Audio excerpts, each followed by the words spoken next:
Det næste, det var, at min coach, han gjorde mig opmærksom på noget.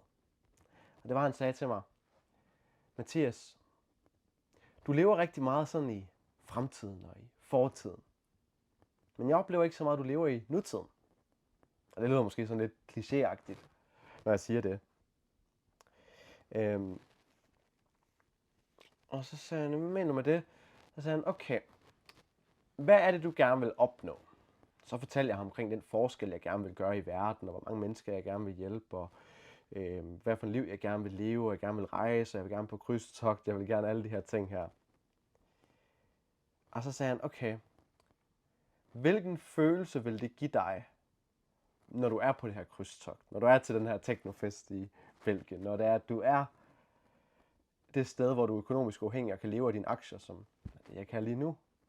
Men det kunne jeg ikke dengang. Og så sagde han, hvad for en følelse vil det give dig, når du er der? Så begyndte jeg at fortælle omkring nogle af de følelser, som det vil betyde for mig at have opnået det. Og så sagde han til mig, og det var en øjenåbner, det han sagde her.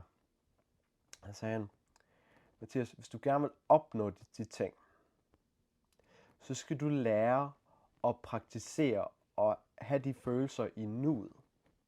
Hvis du kan have den her taknemmelighedsfølelse, med de her glade, gode følelser, som du vil have, som du tænker, du vil have, når du opnår alle de her ting. Hvis du kan have mere af de følelser nu, så vil din underbevidsthed automatisk søge og flere ting, som kan gøre, at du får endnu flere ting, du er glad for inde i dit liv. Flere ting, du kan være taknemmelig for.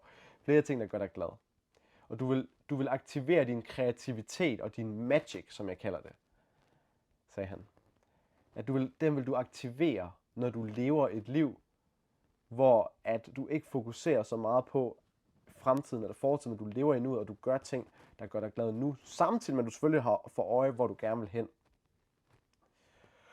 Og da han sagde det, så tænkte jeg bare, det giver bare sindssygt god mening. Jeg havde set den her film med hemmeligheden og det der kendt til Law of Attraction, men jeg har aldrig forstået budskabet bag det ordentligt. Men da han sagde det til mig der gav det bare så god mening for mig. Så sagde han til mig, Mathias, hvad gør dig glad? Så må jeg jo tænke, hvad gør mig glad?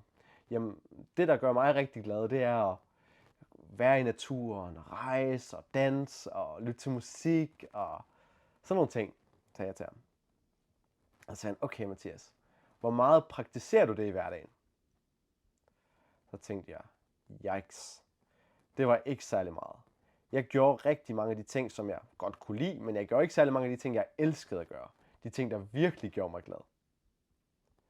Så han gav mig ligesom til opgave for, at jeg skulle være mere bevidst om at gøre mere fra dag til dag, de ting, jeg elskede, de ting, der gør mig glad. Og jeg kan fortælle dig, da jeg begyndte at gøre det, så var det en game changer for mit liv. Det han også gjorde mig opmærksom på, det var, at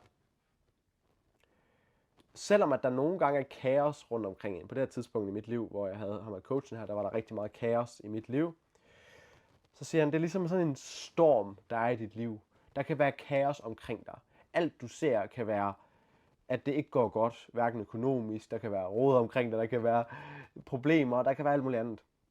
Men i den her storm, der er der den her orkanens øje. Okay?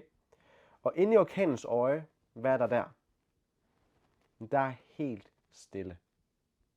Det vil sige, uanset hvor meget uro der er omkring dig, så kan du beslutte dig for at være i orkanens øje.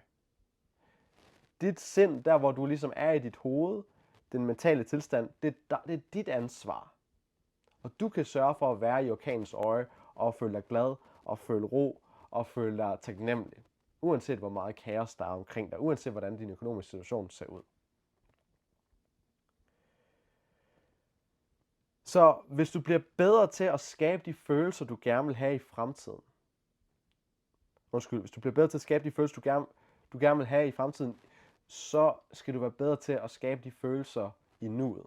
Fordi så vil du meget nemmere og hurtigere få den livsstil, som du gerne vil have.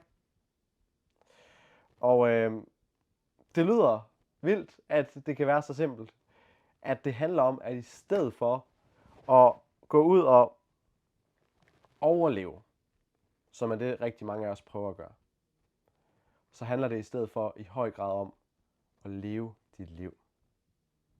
Jeg håber, du kan bruge det her budskab til noget, fordi at når du praktiserer det her, så vil succes, penge, frihed komme til dig med lethed.